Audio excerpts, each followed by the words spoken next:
तारदाळ परिसरातील जाधव चौगुले मळा परिसरात गुरुवारी सायंकाळी 6च्या सुमारास हिंस्त्र प्राण्यानं मेंढ्यांच्या कळपावर हल्ला केल्याची घटना घडली।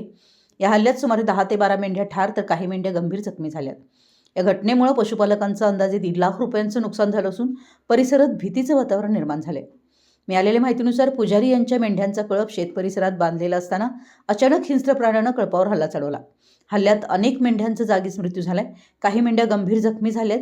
घटनेची माहिती मिळताच परिसरातील नागरिकांनी घटनास्थळी मोठी गर्दी केली होती। यावेळी यशवंत ब्रिगेडचे जिल्हाध्यक्ष संदीप हजारे यांनी तात्काळ वन विभागाचे अधिकारी संजय कांबळे यांना घटनेची माहिती दिली।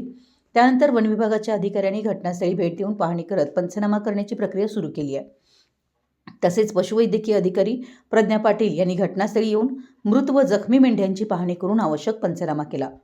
या घटनेमुळे पशुपालकांचं मोठं आर्थिक नुकसान झालं असून नुकसानग्रस्त पशुपालकांना तातडीनं शासकीय नुकसान भरपाई देण्यात यावी, तसेच तारदाळ परिसरात वन विभागानं गस्त वाढवून हिंस्त्र प्राण्यांचा बंदोबस्त करावा अशी मागणी पशुपालक व ग्रामस्थांनी केली आहे। दरम्यान या घटनेमुळे तारदाळ परिसरातील शेतकरी व पशुपालकांमध्ये चिंतेचं वातावरण निर्माण झालं असून पाळीव जनावरांच्या सुरक्षेचा प्रश्न गंभीर निर्माण झालाय। यावेळी मेंढपाळ, पशुपालक व ग्रामस्थ मोठ्या संख्येनं उपस्थित होते। मराठी एस न्यूजसाठी कागलहून प्रशांत दळवी।